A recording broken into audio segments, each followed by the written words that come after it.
Aonde estão todos os alienígenas? Existe realmente vida fora da Terra? E se sim, por que ainda não encontramos nenhum sinal dela? Estamos procurando no lugar certo? Ou será que já estamos sendo contactados pelos extraterrestres, mas simplesmente não sabemos disso? Embarque comigo no Nostalgia Ciência.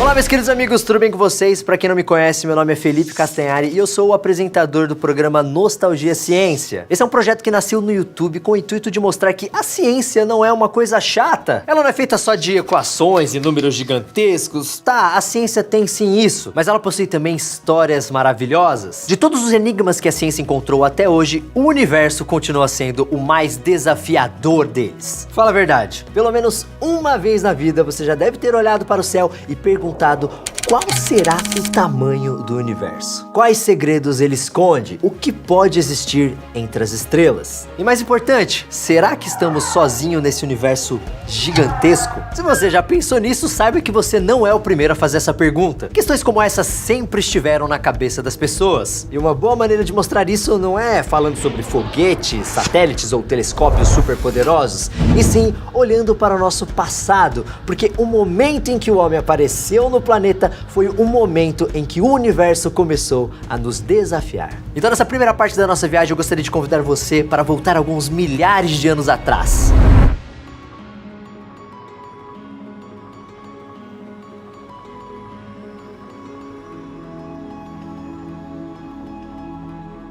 Se pudéssemos viajar no tempo e voltar 10 mil anos no passado, encontraríamos um planeta bem parecido com o que já conhecemos. Não existiam cidades e a natureza se espalhava por todas as partes, sem quase nenhuma interferência. Mas se você caminhasse por esse planeta, encontraria rios e montanhas que seriam bem familiares. O mesmo vale para a vida que você encontraria nessa viagem. A maioria das espécies de animais e plantas que conhecemos já existia nessa época.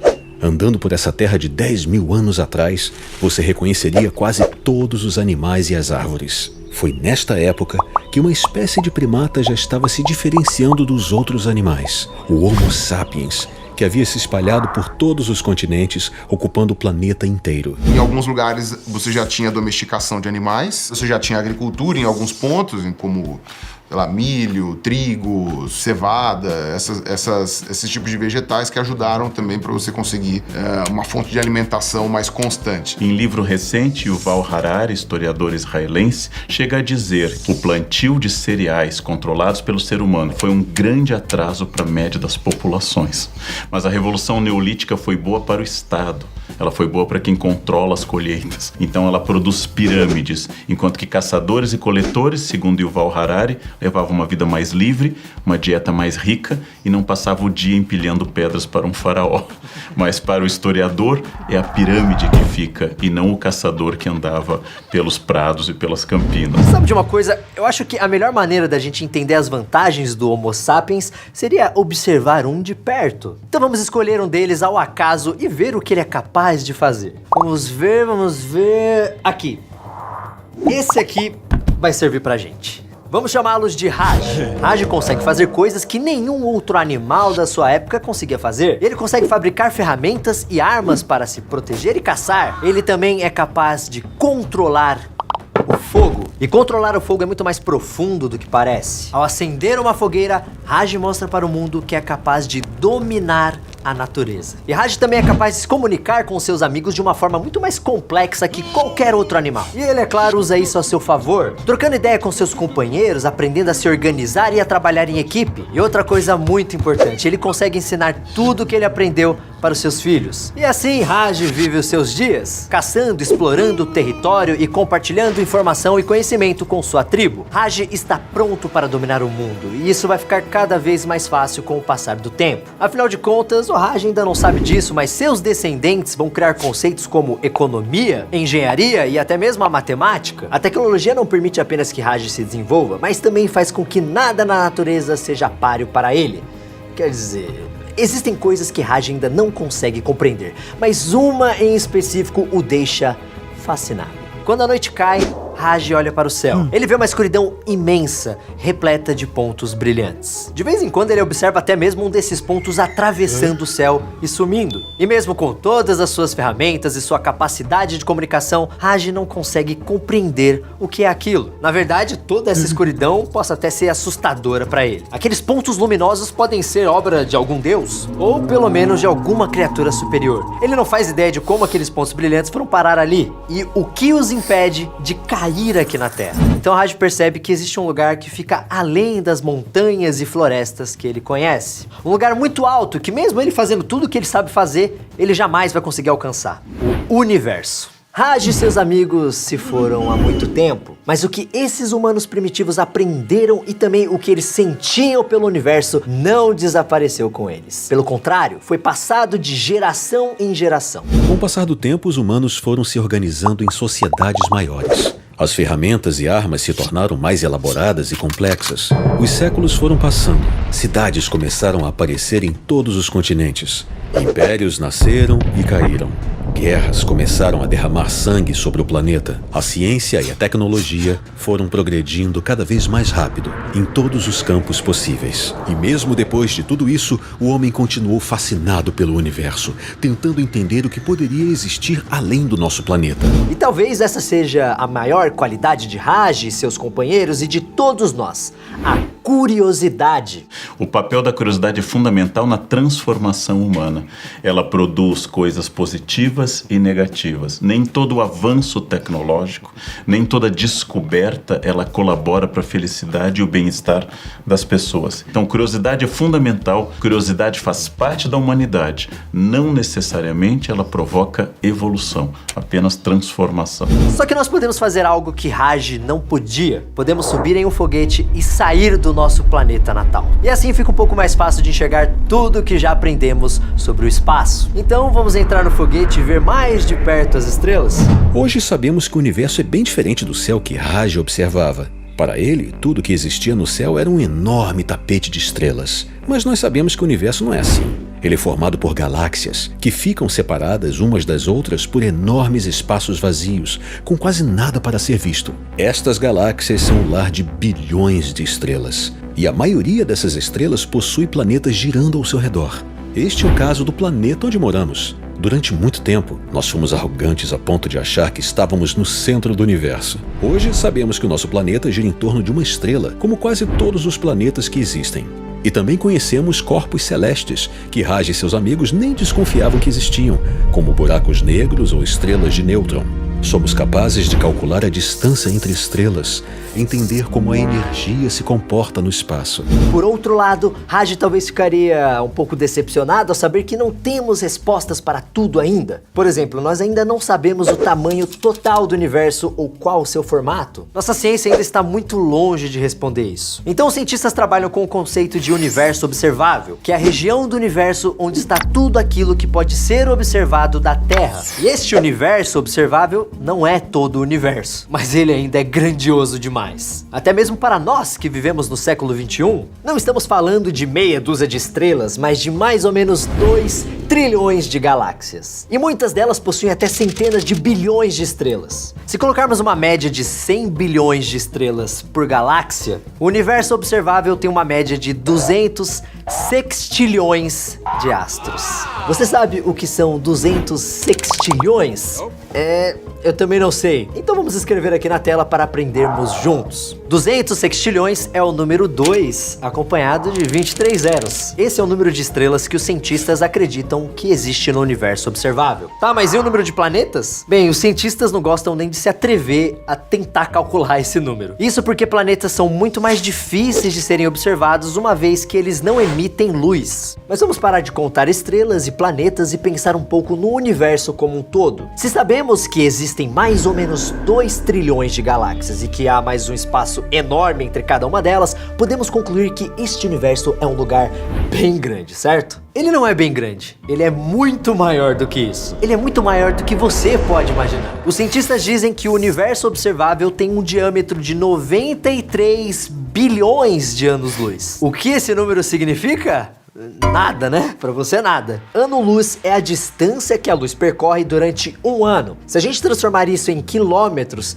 temos este número aqui. Um ano-luz equivale a mais de 9 trilhões de quilômetros. Então vamos lá, imagine que em um segundo você anda 300 mil quilômetros. A distância entre São Paulo e Japão é de cerca de 18.500 quilômetros. Na velocidade da luz, em um segundo, você consegue ir e voltar para o Japão mais de 8 vezes. Então, se existisse uma nave espacial que se movesse à velocidade da luz, ela demoraria 93 bilhões de anos para ir de um extremo ao outro do universo observável. Mas esse tempo valeria apenas para nós, que estamos parados aqui na Terra, observando essa nave. Para ela, as coisas seriam bem diferentes, pois quando se move na velocidade da luz, o tempo não passa. Realmente, e às vezes pra gente é um pouco difícil entender o que é um ano-luz. Aliás, muita gente acha que um ano-luz é uma distância razoavelmente pequena, logo ali na esquina. Afinal de contas, se enxergamos galáxias que estão a bilhões de anos-luz de distância da gente,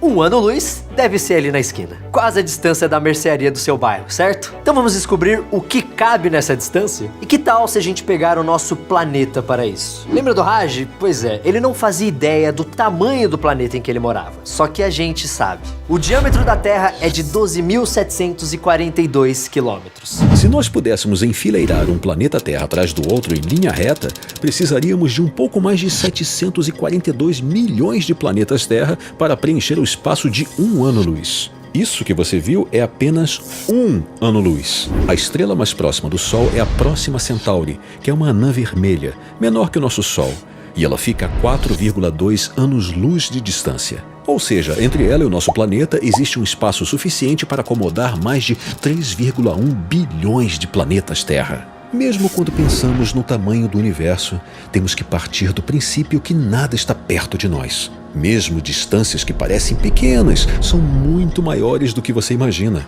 A distância entre a Terra e a Lua é de 1,3 segundo-luz. Ou seja, uma luz que está na Lua demora pouco mais de um segundo para chegar até a Terra. Se a Lua explodisse agora, veríamos sua explosão 1,3 segundo depois dela realmente acontecer.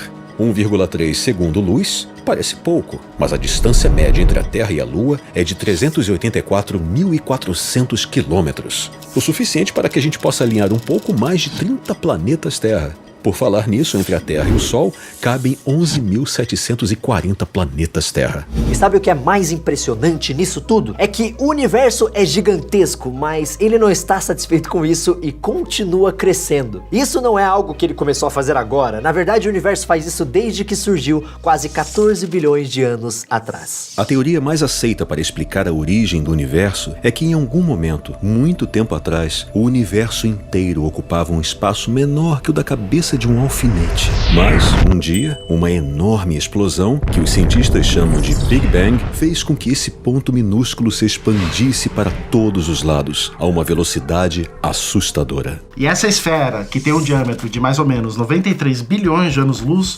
constitui o que a gente chama de universo observável. Ele é maior do que o universo de ontem e menor que o universo de amanhã, né? Então, cada momento que passa, o universo observável tá aumentando. Sim, o universo é impressionantemente grande. E ainda assim, depois de ver o universo sob essa perspectiva, temos a impressão que a nossa galáxia não é tão grande comparado ao tamanho do resto do universo. Não, por mais que ele seja uma parte bem pequena do universo, ele ainda tem uma dimensão assustadora para nós. Estamos falando de um aglomerado de estrelas em formato de espiral que se estende por mais ou menos 100 mil anos-luz. Com esse tamanho, é claro que existem estrelas de sobra para passearmos. Os cientistas estimam que o número de estrelas da Via Láctea pode chegar a 400 bilhões. E temos estrelas para todos os gostos, supergigantes, anãs vermelhas, anãs brancas e muitas estrelas parecidas com o nosso Sol. Planetas? Bem, os cientistas apostam que o número de planetas da Via Láctea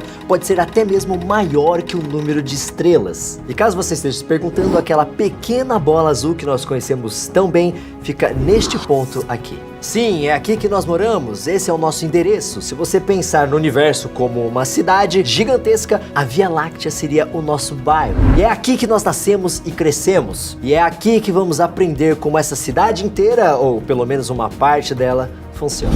Então temos estrelas de todos os tipos, planetas de todos os tamanhos, buracos negros, isso sem falar também da poeira e gás espacial. A nossa galáxia é um mosaico que ilustra muito bem o que existe no universo. Aí vem a pergunta, será que existe vida inteligente em algum outro lugar da Via Láctea? Bem, se tem uma coisa que a ciência nos ensina é que o primeiro passo para saber a resposta de uma pergunta é reunir o máximo de informações possíveis sobre essa pergunta. Então, antes de procurarmos vida fora da Terra, é essencial que a gente aprenda o que é a vida e como ela surge. Por isso, vamos colocar o nosso foguete em piloto automático por alguns momentos e consultar os computadores da nave para entendermos como a vida pode aparecer no universo.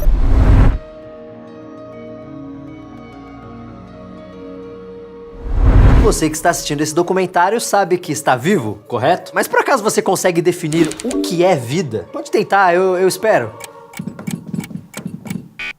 Não? É difícil, né? Não se preocupe, essa pergunta é mais complicada de ser respondida do que parece. Na verdade, esse mistério também desafia a humanidade há muito tempo. Vida é um conceito bastante amplo do ponto de vista histórico e filosófico. Biólogos podem identificar a presença de carbono, a capacidade de reprodução. A gente pode falar de vida senciente, vida com consciência. A vida é um arranjo muito louco da química. Porque basicamente é isso que nós somos. A vida é um jeito muito particular de organização de moléculas e de elementos químicos que faz aquilo lá funcionar e se replicar, produzir mais dele mesmo. Mas o problema é que durante muito tempo a palavra vida esteve associada a uma ideia que, num primeiro momento, parece estar bem longe de ciência. Estou falando da alma. Usar a alma para explicar a vida ainda existe em definições religiosas ou filosóficas, mas não é isso que estamos procurando agora. Para nossa sorte, a ciência vem buscando outras formas de definir o que é vida. O problema é que essa não é uma tarefa muito fácil. Vamos olhar então a definição mais conhecida de vida, que diz que um organismo precisa experimentar alguns fenômenos para ser considerado vivo. Um organismo vivo passa por vários estágios sequenciais do momento que ele é gerado até a sua morte. Seu corpo absorve e metaboliza nutrientes para crescer, se livrando daquilo que não serve para nada. O organismo vivo tem movimento em nível celular que pode ou não rolar junto com o movimento externo, ou seja, do corpo como um todo. Uma criatura viva é capaz de gerar descendentes semelhantes a ela. Um corpo vivo consegue perceber mudanças no ambiente e agir de acordo com o que acontece ao seu redor. Ao longo das gerações, uma criatura viva tem capacidade de evoluir e se adaptar cada vez mais ao meio em que vive. Todo organismo vivo passa por esses fenômenos pelo menos uma vez na sua existência. Eu, você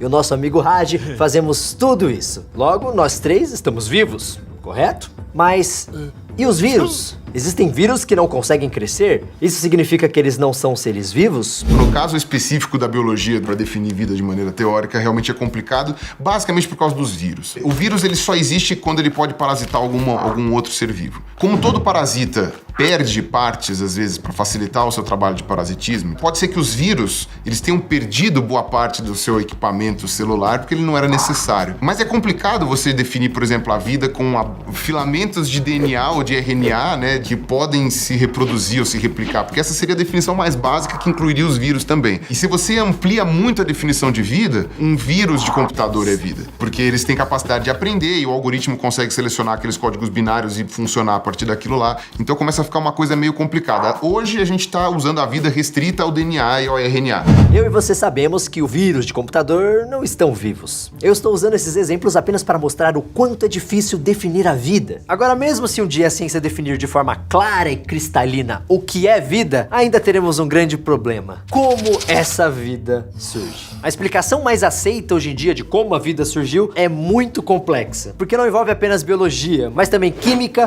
física, astronomia e geologia. Vamos voltar mais uma vez no tempo. Mas agora vamos deixar Raj para trás e viajar bilhões de anos para o passado. Os sinais mais antigos da vida encontrados na Terra estão em rochas que são de 3,5 a 3,8 bilhões de anos atrás. Então, sabemos que a vida surgiu antes disso. Como o nosso planeta foi formado há 4,5 bilhões de anos, a vida com certeza apareceu durante esse primeiro bilhão de anos na Terra. E isso aconteceu quando a Terra ainda não era exatamente uma bola azul, cheia de água, como a conhecemos. Durante seus primeiros anos, a Terra não era sólida nem líquida. Imagine que a Terra era composta basicamente de rocha e lava, como se fosse uma enorme bola quente. Mas, aos poucos, o planeta foi se modificando. Sua superfície foi esfriando e endurecendo. As constantes atividades sísmicas deram origem a inúmeros vulcões. As erupções desses vulcões mudaram nossa atmosfera, que ficou repleta de elementos como amônia, metano, hidrogênio e vapor de água. Isso foi essencial para a vida surgir. Mas a vida não pode surgir sozinha, né? O que aconteceu foi que essa atmosfera começou a sofrer influência da temperatura altíssima do planeta, de tempestades elétricas e também de raios ultravioletas que vinham do Sol. Com isso, essas substâncias começaram a se combinar, formando aminoácidos, que são as matérias-primas das proteínas. Se esses aminoácidos continuassem flutuando na atmosfera, talvez nós não estivéssemos aqui hoje. Por isso, temos muito que agradecer à umidade do nosso planeta, porque as chuvas que formaram os primeiros oceanos também levaram esses aminoácidos para a superfície da Terra. Depois disso, eles continuaram a sofrer os efeitos do calor e começaram a se unir uns com os outros, formando proteínas. Essa é a famosa sopa primordial, que teria dado origem à vida na Terra. Na água morna dos mares da época, o trabalho dessas proteínas se tornou mais fácil. Elas começaram a se unir e a se modificar até que, finalmente, formaram as primeiras células, que ainda eram muito simples. Essa é a teoria mais aceita pelos cientistas, especialmente depois que pesquisadores conseguiram reproduzir esse cenário nos anos 50. Eles reuniram metano, amônia, hidrogênio e vapor de água em um balão de vidro, criando uma espécie de terra primitiva em miniatura. Começaram a expor o conteúdo desse balão ao calor e às descargas elétricas, até descobrirem que moléculas de aminoácidos haviam aparecido no experimento. Então, foi assim que a vida surgiu, correto? Não sabemos, pelo menos não com certeza. A vida pode sim ter sido iniciada dessa forma, mas não tem como a gente ter certeza se foi realmente isso que aconteceu. Além disso, há pouco tempo atrás, uma fenda vulcânica com águas superaquecidas foi descoberta no Mar do Caribe. Esse local é habitado por micro-organismos bem parecidos com os mais antigos da Terra. Então é possível que essas fendas tenham sido sim um dos berços originais da vida também. A ciência pode não ter certeza da origem da vida, mas de uma coisa ela sabe: essa vida teve que lutar muito para chegar aonde estamos. Mesmo depois da vida surgir, o planeta Terra demorou para se estabilizar. A temperatura, a atmosfera e até mesmo as porções de terra e água. O mundo antigo era um lugar perigoso, com vulcões e meteoros caindo na Terra o tempo inteiro. E sempre que o mundo sofria uma transformação muito grande, isso resultava em uma extinção em massa. Esses eventos podem ser comparados a apocalipses, mas eram comuns o suficiente a ponto de terem rolado pelo menos 5 vezes na história. Bom, a maior extinção em massa que a gente tem registro, ela aconteceu entre o Permiano e o Triássico. Ainda há alguma especulação sobre o que causou essa extinção, mas provavelmente foi uma modificação muito grande no planeta todo. Não estão descartados asteroides, mas como a gente não tem nenhum registro efetivo de choque de asteroides, o pessoal prefere lidar mais com fatores endógenos mesmo, fatores aqui terrestres, que seriam erupções vulcânicas em quantidades enormes, uma mudança ambiental muito grande, talvez uma variação de temperatura muito grande. É mais ou menos nesse período que você começa a formar a Pangeia, né? A Pangeia até antes, no Paleozoico, ela estava se formando, para depois, no Mesozoico, ela começar a quebrar. E o interessante disso é que pode ser que a junção desses continentes possa ter gerado uma modificação ambiental monstruosa que gerou essas extinções, né? Você tem que levar em conta que a maior parte da vida naquela época era aquática, marinha, e mais ou menos 96% de todas as formas de vida foram extintas. Aliás, nós temos uma pequena contradição aí. Como eu disse, a definição de vida não precisa usar a ideia de alma, mas ao mesmo tempo podemos dizer que a vida ter surgido e permanecido na Terra foi quase um milagre. Mas nós conseguimos, passamos com dificuldade por todos esses filtros da vida e estamos aqui hoje. Então, será que é tão impossível assim a vida nascer, evoluir e sobreviver em outros planetas? E é importante lembrar que essa teoria que explica como a vida surgiu aqui na Terra não necessariamente tem validade fora do nosso planeta. Se a vida existe do outro lado da nossa galáxia, é bem provável que as coisas tenham acontecido lá de forma bem diferente. Mas ao menos por enquanto esse é o único modelo que conhecemos de como a vida pode surgir. Então vamos reunir tudo que aprendemos sobre a vida e voltar a observar o universo.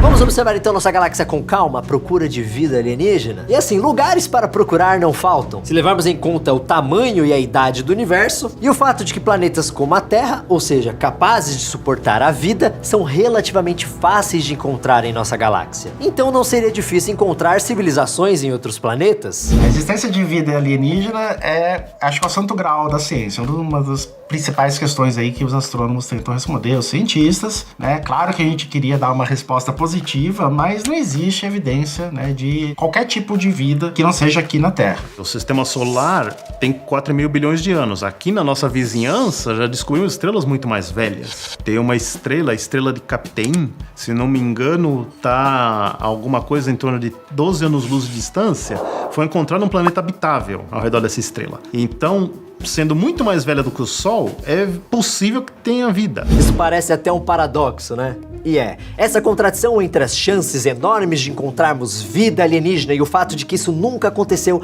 é conhecido como paradoxo de Fermi, batizado com esse nome em homenagem ao físico italiano Enrico Fermi. Ele estava em um certo dia conversando com seus amigos sobre alienígenas e em determinado momento ele virou para os outros cientistas e perguntou: aonde tá todo mundo?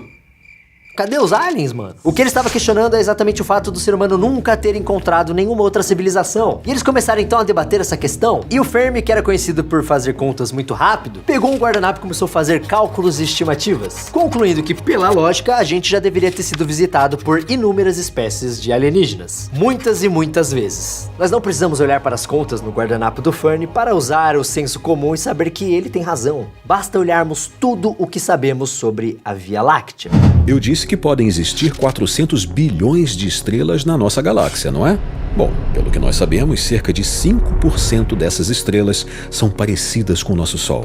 Ou seja, 20 bilhões de estrelas. E os cientistas acreditam que pelo menos 1/5 desses 20 bilhões de estrelas possuem um planeta do tamanho da Terra em sua zona habitável. Ou seja, esse planeta não está nem muito longe da estrela, onde a temperatura seria baixa demais, nem muito perto, onde o calor intenso iria evaporar os oceanos, acabando com a chance da vida florescer. Temos pelo menos 4 bilhões de planetas, que astronomicamente falando, são parecidos com a Terra e estão no lugar ideal para sustentar vida. Você não entendeu errado. 4 bilhões de planetas. Vamos fazer de conta que a vida surgiu em 0,1% desses planetas. Eu não estou pedindo muito, né? Eu estou falando de 0,1% desses planetas. Isso é algo que o universo tem de sobra para emprestar para nós usarmos nesse exemplo. Vamos assumir então que a vida surgiu em 0,1% desses planetas. Nós teríamos 4 milhões de planetas com vida alienígena. Se existisse só um tipo de vida nesses planetas, o que seria improvável, já que só na Terra temos mais de 1 milhão de espécies catalogadas, ainda teríamos pelo menos 4 milhões de espécies alienígenas diferentes. Mas vamos em frente com o raciocínio. Se a vida surgiu em 4 milhões de planetas da Via Láctea, vamos assumir que destas 4 milhões de vidas, 0,1% delas conseguiu passar por todos os filtros da vida que nós passamos e se desenvolveram até se tornarem inteligentes. Elas teriam evoluído, criado religiões, guerras, costumes, tecnologias e foram avançando até colocarem o pé fora do planeta onde nasceram e começaram a navegar pela galáxia. Estamos falando de 4.000 civilizações alienígenas desenvolvidas na Via Láctea. Parece pouco, né? Afinal, são 4.000 civilizações no espaço de 400 bilhões de estrelas. Mas imagine que muitas dessas 4.000 civilizações rodam pela galáxia em naves espaciais, montam colônias em outros planetas, emitem sinais com o objetivo de se comunicar com outras espécies. O que a gente pode especular, deve existir algum tipo de organização, né? Civilizações que vão se encontrando no espaço, podem entrar em guerra, podem entrar em entendimento, né? Eventualmente deve existir alguma maneira de se comunicarem. Qual seria a chance da gente ter visto algum tipo de sinal, pelo menos de uma dessas civilizações? A não ser, é claro, que nós sejamos tão feiosos e monstruosos que eles não querem nem chegar perto da gente. Sim, você já pensou que talvez você seja um monstro asqueroso aos olhos de um alienígena? Enfim, essa conta que fizemos rapidamente mostra como a probabilidade de encontrar vida alienígena na galáxia é enorme. E nós ainda deixamos de fora um fator muito importante: o tempo. Esta conta vale para o tempo presente. Se colocarmos todo o passado da galáxia nessa equação, as chances de encontrarmos sinais de vida extraterrestre são ainda maiores, porque estamos lidando com uma galáxia que surgiu há 13 bilhões de anos e ganhou seu primeiro planeta capaz de sustentar a vida no máximo 2 bilhões de anos depois de ser criada. Em outras palavras, quando a Terra surgiu há 4,5 bilhões de anos atrás, ela era apenas mais um planeta habitável na Via Láctea. Isso não era mais novidade para nossa galáxia, que havia passado quase 7 bilhões de anos vendo planetas surgirem dessa forma. 7 bilhões de anos. Uma janela dessa é tempo suficiente para que civilizações enormes tenham se desenvolvido em vários cantos. Mesmo se elas já deixaram de existir, com certeza teremos encontrado algum indício da passagem desses povos pelo universo. E eu não estou falando apenas de ruínas ou vestígios arqueológicos, mas também de objetos espaciais. Se uma civilização antiga enviou diversas sondas para o espaço para estudar galáxias, e essa civilização foi dizimada por algum motivo, as sondas continuam vagando pela Via Láctea. Será que somos tão azarados que nenhuma delas passou perto de nós? E é aí que o paradoxo de Fermi se lembra que é um paradoxo e joga na nossa cara que nunca vimos nada desse tipo. Nunca vimos algo que sequer se pareça com isso. Muitos cientistas inclusive dizem, se encontrarmos vida inteligente no espaço, é provável que sejam as máquinas deles, porque máquinas são muito mais duráveis, não têm a necessidade de um ambiente tão protegido quanto seres biológicos, né? Então vantagens existem muitas. A questão é chegar a tecnologia a esse ponto. E nós sabemos que, da nossa parte, vontade para isso não faltou. Não é de hoje que as pessoas olham para os céus em busca de naves alienígenas. Eu, pessoalmente, nunca vi nada. No meu trabalho jornalístico, como consultor da revista UFO, a gente teve acesso a documentos que já estão no Arquivo Nacional, encontros da Força Aérea Brasileira com alguns objetos, podem ser chamados de objetos estranhos. Mas, por definição, é objeto voador não identificado. Você não sabe o que é. Pode ter vários formatos, né? As aparições que o pessoal alega, provavelmente tem alguma explicação. Talvez fosse um avião. Uma pergunta que o pessoal sempre faz pra gente, né? Ah, você é astrônomo, né? Você já viu alguma coisa estranha no céu? A gente já viu muita coisa estranha, mas quando a gente vai tentar apurar, a gente acaba, né, descobrindo que se tratava de um fenômeno natural, né? Então, muitas vezes, os relatos aí de avistamentos, eles são, na verdade, porque as pessoas não conhecem as possíveis causas aí daquilo que estão vendo. Eu não tenho, na minha experiência biográfica, nenhuma existência metafísica ou extraterrestre, o que não quer dizer que não exista. Agora, claro que os cientistas não se dão por satisfeito com esse paradoxo e tentam resolver esse enigma. Não é uma tarefa fácil. E aí precisamos falar do astrônomo Frank Drake. Drake é um dos nomes mais atuantes nesse campo, sendo um dos fundadores do programa SETI, dedicado a buscar sinais de inteligência extraterrestre na galáxia. Drake é famoso também por criar uma equação que indicaria a chance de encontrarmos vida inteligente fora da Terra. Ela é chamada de equação de Drake e é montada da seguinte forma. Calma, não vou entrar em matemática para tentar resolver essa equação não, calma. Mesmo porque resolver essa equação não vai ajudar a gente em nada. A equação de Drake, ela é uma estimativa probabilística, né? Ela é um retrato, na verdade, da nossa ignorância sobre esse assunto e ela é a primeira aproximação que a gente faz para tentar chegar num número possível de civilizações extraterrestres. O problema é que nós só conhecemos os dois primeiros termos, né, com bastante exatidão da equação. E os outros termos são meramente especulações. Então por que diabos nós estamos falando dessa equação? Porque ela ainda é bastante importante pra gente. Vamos esquecer os números de Drake e pensar somente na equação. A informação mais importante está em todas essas variáveis, que listam tudo o que devemos levar em conta na hora de pensar se existe vida alienígena ou não. Então vamos olhar para isso com calma. R asterisco é a taxa de formação de estrelas em nossa galáxia.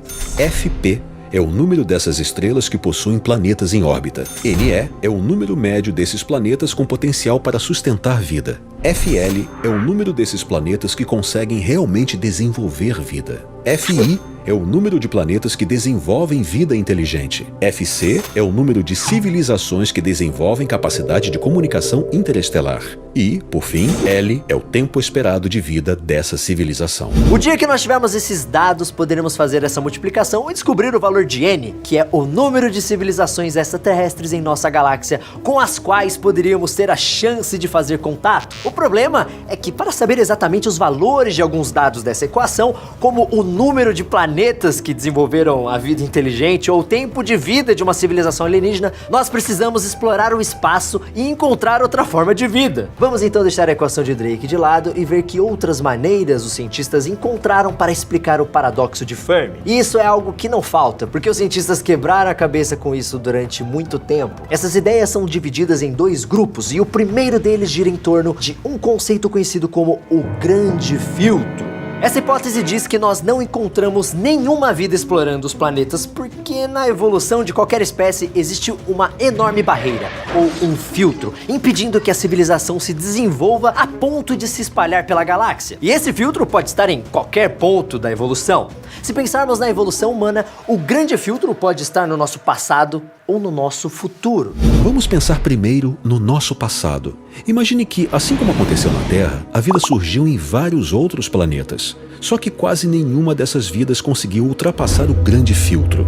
Elas surgiram e evoluíram até que chegaram ao grande filtro e foram extintas. Se ele estiver no nosso passado, nós somos uma das poucas espécies da galáxia que atravessou o grande filtro, que estaria em algum momento entre o surgimento da vida na Terra e o estágio em que estamos hoje. A conclusão mais imediata que podemos tirar é que a humanidade é extremamente sortuda, porque ela ultrapassou o grande filtro sem sequer saber que ele existia, muito menos o que ele é. Esse cenário coloca ele no nosso passado e mostra que, em termos de evolução, a humanidade já deixou o pior para trás. E tudo o que temos a fazer é nos desenvolver ainda mais para começar a colonizar o universo, que está todo à nossa disposição. Agora, existe outra ideia que diz que o problema pode estar justamente nessa parte de colonizar o espaço. Isso porque o grande filtro pode não estar no nosso passado, mas sim no futuro. E que ele não precisa ser algo biológico. Então, o grande filtro impediria esse último degrau da evolução. Nós ou qualquer outra civilização que exista lá fora, vamos nos desenvolver o máximo possível.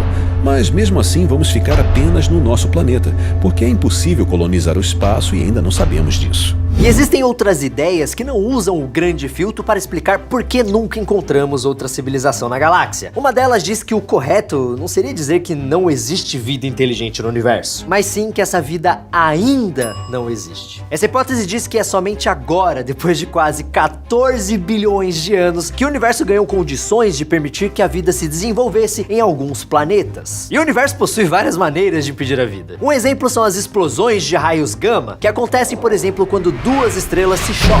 Isso libera um flash extremamente potente de radiação de altíssima energia que pode deixar regiões inteiras do universo completamente inóspitas, impossibilitando a vida. Mas os cientistas que defendem essa hipótese dizem que com a idade que o universo tem hoje, esses fenômenos teriam começado a se tornar mais raros e a vida finalmente começaria a aparecer e a se desenvolver em algumas regiões. Por isso, nós nunca teríamos achado nenhuma civilização inteligente, porque nós somos a primeira civilização de todo o universo, mas a partir de agora, outras começarão a surgir. E existe uma hipótese ainda mais radical, que é conhecida como a hipótese da Terra rara. A teoria da Terra rara, ela diz que planetas que são parecidos com a Terra, que têm as condições de abrigar vida, como a Terra abriga vida aqui, é uma probabilidade muito, muito baixa.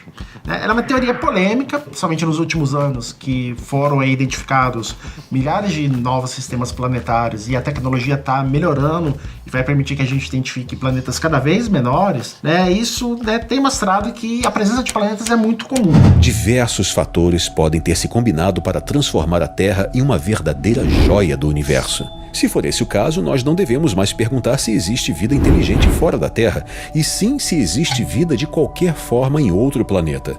E a resposta provavelmente seria não. Mas existe outro grupo de explicações que gira em torno de uma ideia ainda mais excitante. Existem civilizações avançadas navegando pelo cosmos, explorando as estrelas e colonizando planetas. E por que nós não vemos nada disso? Por um motivo simples. Nós não estamos preparados para isso, tanto em termos tecnológicos como sociais. Talvez exista uma sociedade galáctica e nós estamos no degrau mais baixo dela. Como eu falei, essa ideia é excitante, mas alguns cenários que surgem a partir desse pensamento são mais assustadores que qualquer grande filtro que você possa imaginar.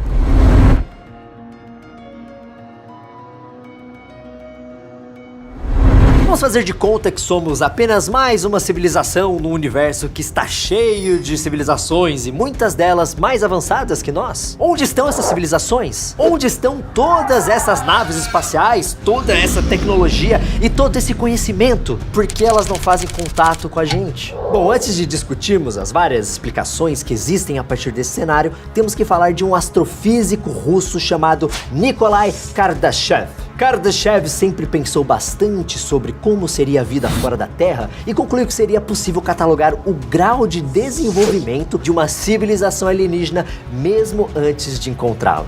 Para isso, ele usou um elemento que é comum a todas as civilizações: a energia. Basta olhar para o nosso passado. Todas as civilizações, sejam elas a pequena tribo de Raj ou o grandioso Império Romano, todas precisaram coletar energia do meio ambiente para utilizá-la ao seu benefício. Foi assim que surgiu a escala Kardashev, que classifica os vários estágios de desenvolvimento de uma civilização alienígena, dividindo elas em 3 tipos. As civilizações de tipo 1 são aquelas capazes de aproveitar toda a energia potencial de seu planeta natal. Já as civilizações do tipo 2 conseguem usar absolutamente toda a energia potencial da estrela que ilumina o seu planeta natal. E as civilizações de tipo 3 são aquelas gigantescas que conseguem aproveitar a energia potencial de uma galáxia inteira. O homem, ele ainda não conseguiu explorar nem todos os recursos energéticos da Terra. Nos estudos que as pessoas fizeram, o valor mais aceito da nossa posição aí nessa escala é que nós estaríamos aí por volta de 70%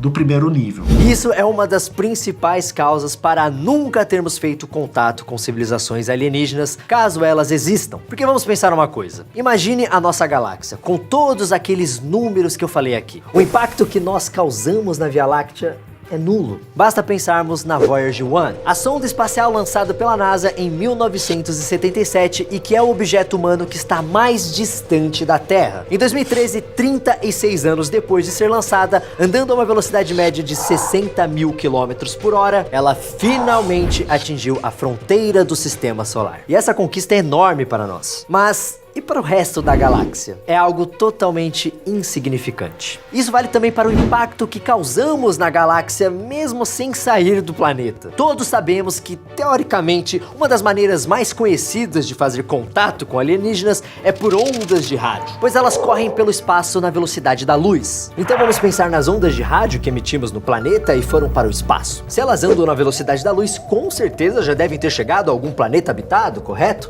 Bem, o rádio foi inventado no final do século XIX, há mais ou menos 120 anos. Então já temos um problema aí, porque qualquer transmissão de rádio enviada de outro planeta que chegou à Terra antes disso não foi nem captada por nós. Mas estamos falando das transmissões que enviamos para fora do planeta. Então vamos pegar esses 120 anos e arredondar para 100 anos, apenas para dar um tempo até que as estações de rádio se espalhassem pelo mundo, com ondas transmitidas em maior quantidade e para todos os lados do globo. Se fizermos essa conta, as ondas de rádio que emitimos nos últimos 100 anos estão viajando pelo espaço e já se espalharam formando um círculo com 200 anos-luz de diâmetro. Parece bastante, certo? Afinal, a distância entre a Terra e a nuvem de Oort, que delimita o sistema solar, é menor que 1 ano-luz. 200 anos-luz, então, é muita coisa. Sim, é muita coisa quando pensamos no nosso planeta, ou até mesmo no nosso sistema solar. Mas quando pensamos na Via Láctea, esses 200 anos-luz são mais ou menos isso aqui.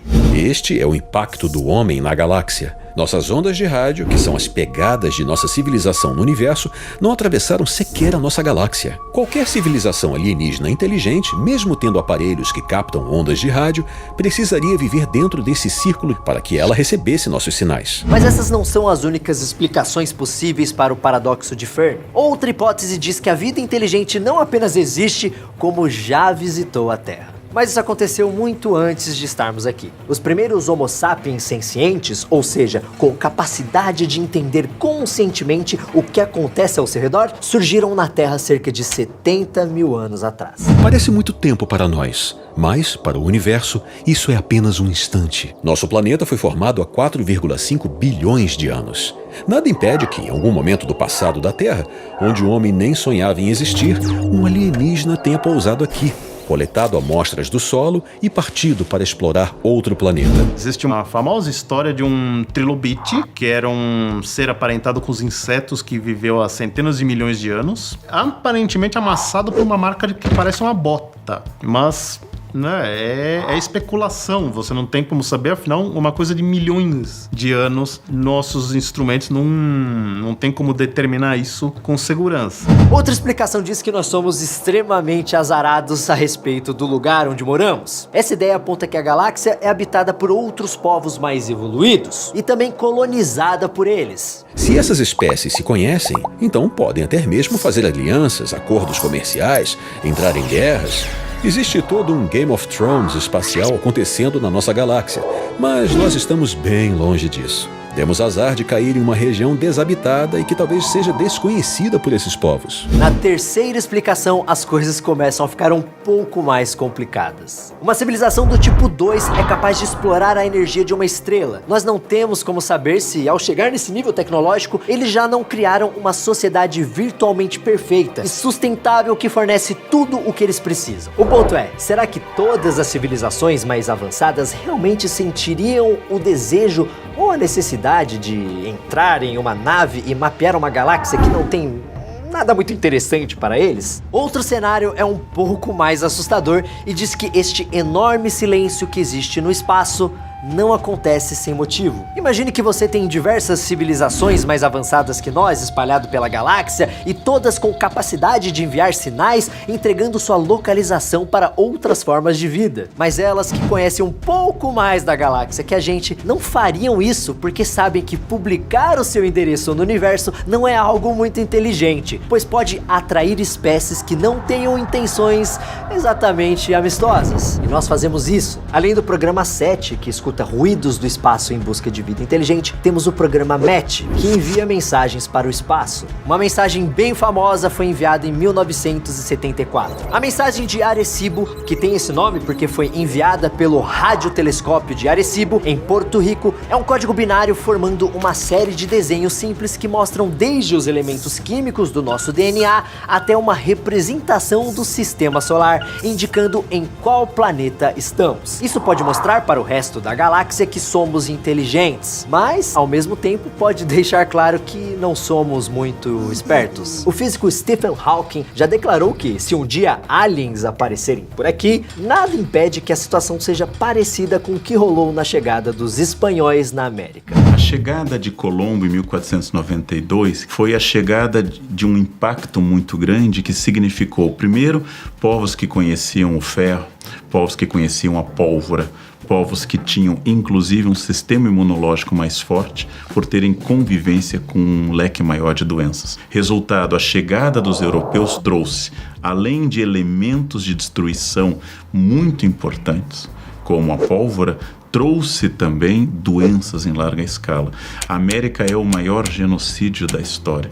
Um genocídio principalmente por doenças e secundariamente pela violência direta, que é a mais visível, mas são as doenças que matam mais. Se as outras civilizações do espaço permanecem em silêncio, talvez Stephen Hawking esteja certo em pensar assim. Isso poderia estar relacionado a outro cenário, que é talvez o mais assustador de todos. Graças aos recursos técnicos, nós eliminamos os nossos predadores naturais ou os cercamos. Porém, se você considerar que um ser humano largado na floresta é um dos mais frágeis de todos os animais. Qualquer gorila, nossos primos diretos, vence com facilidade um ser humano, né? Porém, é graças ao fato de que os nossos predadores históricos foram subjugados e os animais que nos beneficiam, como cachorros e galinhas, foram multiplicados, mostram que nós vivemos esse antropoceno, essa era da humanidade, e que ela é um desastre para a maioria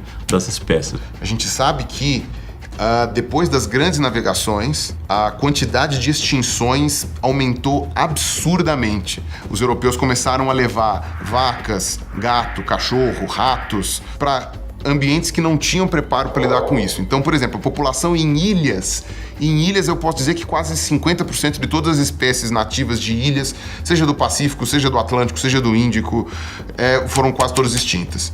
Ou seja, nós somos grandes predadores e ao mesmo tempo, isoladamente, somos uma espécie muito frágil e a técnica nos torna dominantes no planeta. Agora, se a tecnologia nos transformou em um dos super predadores do nosso planeta e nós não tivemos problema nenhum em aceitar esse papel, isso seria impossível de acontecer fora da Terra? Imagine que a galáxia é habitada por uma civilização extremamente desenvolvida e por várias outras civilizações mais atrasadas. Uma explicação para o paradoxo de Fermi sugere que sempre que uma dessas civilizações mais atrasadas evolui até um certo grau de desenvolvimento, ela é literalmente exterminada pela civilização superior. Como nós não conhecemos essa civilização super avançada, não fazemos ideia dos motivos dela acabar com as outras. Ela faria isso para evitar a concorrência na exploração de recursos? Ou seria algo cultural? Ou ela começaria a encarar a nova civilização como uma espécie de praga na galáxia? Qualquer motivo que pensarmos pode se encaixar aí. Mas vamos deixar guerras e genocídios estelares de lado e pensarmos um pouco em outra ideia que envolve comunicação. Ou melhor, a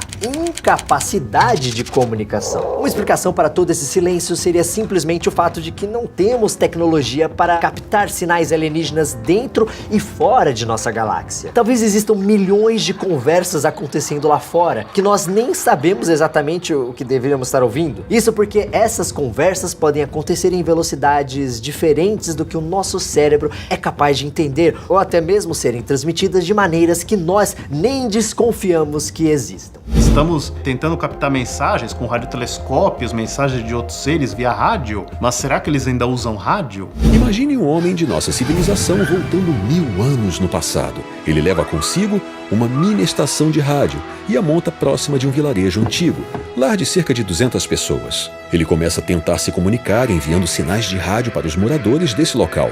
O que vai acontecer?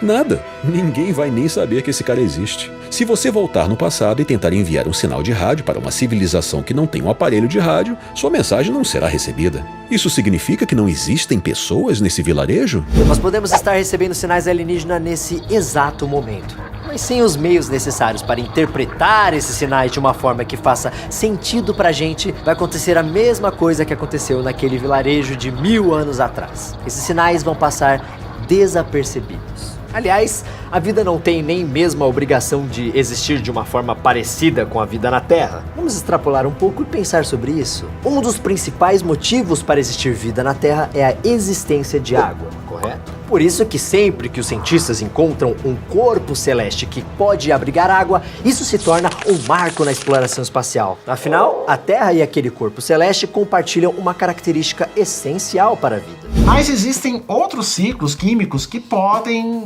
resultar em vida, mas você trocando a água por outro tipo de solvente. No caso, então, o metano líquido poderia ser um substituto para a água nos processos aí químicos que levariam para algo parecido com a vida. E aí, nessa direção, existe a lua Titã. A lua Titã é a maior lua de Saturno, é a única lua que a gente conhece do sistema solar que tem uma atmosfera espessa, e lá foi identificado que na superfície dessa lua existem lagos de metano e etano. A gente tem a nossa vida baseada em água, né? Mas não necessariamente a vida precisa ser baseada em água. Então, outras formas de vida desenvolvidas em outros planetas poderiam ter outros tipos de líquido. Titã tem oceanos líquidos de metano. É uma molécula estável, que nem a água, tal. Vai saber se ele não permitiria aí um tipo de vida no metano que não seja, né? Se a gente tem bactérias hoje extremófilas que vivem em fontes de enxofre em temperaturas inacreditáveis. Então, é um dos alvos mais interessantes das pesquisas de astrobiologia e da origem da vida, porque pode ser que nesse ambiente você tenha condições que propiciem aí o início de um ciclo do tipo biológico. E ainda existe espaço para uma última hipótese, que na verdade se divide em dois cenários diferentes. Como vimos, estamos falando aqui em civilizações do tipo 2 ou até mesmo do tipo 3. Só que é importante lembrar que nós ainda não estamos nem no tipo 1. Então temos que nos perguntar por um momento como a civilização do tipo 3 olharia para nós. Será que ela olharia com curiosidade e interesse? Ou isso é exagero nosso? Imagine que você está andando por uma floresta. E andando por uma floresta, de repente você olha para baixo e vê um formigueiro. Você vê as formigas entrando e saindo de um buraco na terra. E sabe que elas estão vivas e vivem de maneira organizada. Podemos dizer que elas são um tipo de civilização. Podem ser muito menos elaboradas e desenvolvidas que a nossa civilização. Mas você ainda ainda reconhece aquilo como uma civilização. O que você faz? Como aquilo é uma civilização, você se ajoelha na Terra e tenta estabelecer contato com as formigas? Tenta se apresentar, dizer quais são as suas intenções e se oferece para ensinar elas como cortar a grama de forma mais eficiente usando tesouras? Ou você simplesmente ignora aquelas formigas porque sabe que elas são completamente irrelevantes naquela floresta que tem tanta coisa mais legal para ser descoberta? Já foi dito como piada que a maior prova que há povos avançados no universo é que eles nunca nos visitaram e que isso seria uma evidência muito forte de que há civilizações avançadas.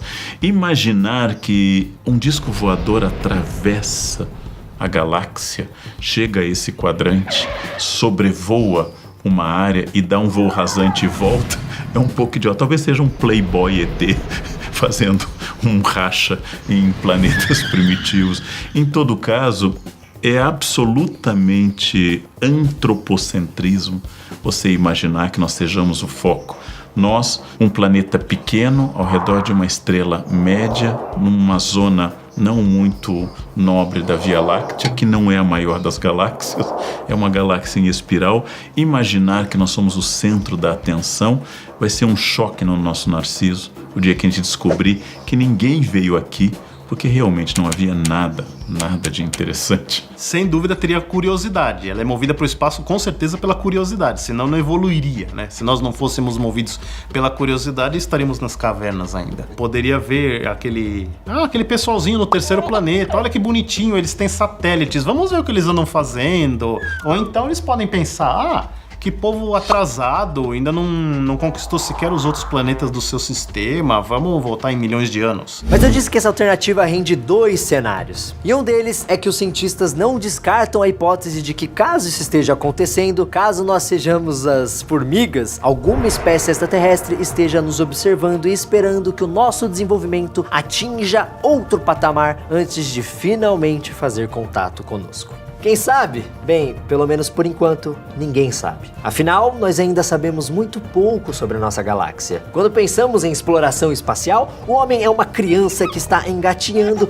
e apenas pensando em aprender a andar. Foi difícil atravessar nossos milhares de anos de história para chegarmos até aqui? Sim, muito, mas precisamos saber que isso é apenas o começo. E agora que estamos aprendendo cada vez mais sobre o que existe fora da Terra, a nossa responsabilidade é muito grande. Será que somos a única civilização do universo? Se isso for verdade, temos que continuar existindo e principalmente evoluindo. Por outro lado, e se o universo for habitado por dezenas de outras espécies? Temos a obrigação de aprendermos e evoluirmos para que um dia possamos ser dignos de fazer parte dessa comunidade. Eu acho que nós temos hoje como desafio uma separação, um hiato entre tecnologia e ética. Nós não crescemos na sensibilidade com a vida da mesma forma que nós crescemos no desenvolvimento tecnológico. E acho que esse é o grande ponto, a grande amarra desse momento. Nós habitamos uma poeirinha de nada num universo gigantesco e falta muito esse entendimento. Que nossos problemas aqui são insignificantes diante do universo. A humanidade poderia se extinguir amanhã, o universo não ia estar nem aí. Se você for pensar de uma maneira mais ampla, né, o fato do homem ter chegado até onde estamos, de ser uma espécie inteligente, capaz de entender o universo e capaz de chegar a outros locais sem ser o seu próprio planeta, é uma coisa maravilhosa, né? Pode ser que nós sejamos os únicos, né? E seria uma pena, né, a primeira civilização a atingir esse estágio se extinguir por motivos banais. Então, uma das primeiras coisas que a gente tem que aprender é: nossos recursos são limitados. Eles podem não ser tão limitados quanto as pessoas mais catastróficas dizem, mas eles ainda assim não são infinitos. Tirando isso, eu acho que a gente se vira bem. Por que esse povo conseguiria viajar pelo universo? Por já viver em paz consigo mesmo no seu planeta. Isso é o que está faltando na Terra. É como eu falo a teoria da mola, né? A mola, você solta ela depois de uma pressão muito grande, ela nunca volta pro ponto de equilíbrio. Ela vai fazer assim até ela realmente chegar num ponto de equilíbrio. A gente tá agora num contrafluxo da mola. A gente estava apertada, a gente soltou e agora ela tá voltando. A gente está no contrafluxo que lembra 100 anos atrás, né? E provavelmente em algum tempo, isso é a minha esperança, estou sendo milagrosamente otimista aqui, em algum momento a gente chega num equilíbrio ali, para a gente conseguir sobreviver, ao mesmo tempo que a gente não zoe muito o planeta para as próximas gerações. Nós precisamos começar a enxergar nós mesmos de uma forma um pouco diferente do que fazemos hoje. Temos que olhar para o nosso próprio planeta e enxergar que não somos apenas um apanhado de tribos diferentes. Nós somos uma civilização e temos que começar a nos comportar como tal. Nosso amigo Raj, cuja curiosidade pelo espaço ainda vive dentro de nós, ficaria bem orgulhoso disso. Então eu gostaria de me despedir de vocês aqui citando um texto do famoso astrônomo Carl Sagan. Em 1990, quando a sonda Voyager 1 estava a 6 bilhões de quilômetros da Terra, a NASA fez com que ela virasse sua câmera para cá e tirasse uma foto de nosso planeta a pedido do Sagan. Essa imagem ficou conhecida como o pálido ponto azul e mostra o nosso planeta de uma forma minúscula na vastidão do espaço. De uma forma bem poética, esse ponto menor que um pixel ficou suspenso em uma faixa de luz do Sol. Em 1994, durante uma palestra, Sagan exibiu esta fotografia e fez o seguinte discurso. Vista desta distância, a Terra não parece ter nada de especial. Mas, para nós, é diferente. Considere novamente esse ponto. É aqui. É nosso lar. Somos nós. Nele, todos que você ama, todos que você conhece, todos de quem você já ouviu falar, todo ser humano que já existiu, viveram suas vidas. A totalidade de nossas alegrias e sofrimentos, milhares de religiões, ideologias e doutrinas econômicas, cada caçador e saqueador, cada herói e covarde, cada criador e destruidor da civilização, cada rei e plebeu, cada jovem casal apaixonado, cada mãe e pai, criança esperançosa, inventores e exploradores, cada educador, cada político corrupto, cada superstar, cada líder supremo, cada santo e pecador na história da nossa espécie viveu ali, em um grão de poeira suspenso em um raio de sol. A Terra é um palco muito pequeno em uma imensa arena cósmica. Pense nos rios de sangue derramados por todos aqueles generais e imperadores para que, em sua glória e triunfo, eles pudessem se tornar os mestres momentâneos de uma fração de um ponto. Pense nas infindáveis crueldades infringidas pelos habitantes de um canto desse pixel, nos quase imperceptíveis habitantes de algum outro canto, como são frequentes seus mal-entendidos, como é grande a sua ânsia por se matarem e o quão fervorosamente eles se odeiam. Nossas atitudes, nossa imaginária autoimportância, a ilusão de que temos uma posição privilegiada no universo é desafiada por esse pálido ponto de luz. Nosso planeta é um espécime solitário na grande e envolvente escuridão cósmica. Na nossa obscuridade, em toda essa vastidão, não há nenhum indício que a ajuda possa vir de outro lugar para nos salvar de nós mesmos. A Terra é o único mundo conhecido até agora que sustenta a vida. Não há lugar nenhum, pelo menos no futuro próximo, no qual nossa espécie possa migrar. Visitar? Talvez. Se estabelecer? Ainda não. Goste ou não, por enquanto, a Terra é o lugar onde podemos viver. Foi dito que a astronomia é uma experiência que traz humildade e constrói o caráter. Talvez não haja melhor demonstração das tolices e vaidades humanas que essa imagem distante do nosso pequeno mundo. Para mim, ela enfatiza nossa responsabilidade de tratarmos de forma mais gentil uns aos outros e de preservar e celebrar o pálido ponto azul, o único lar que conhecemos.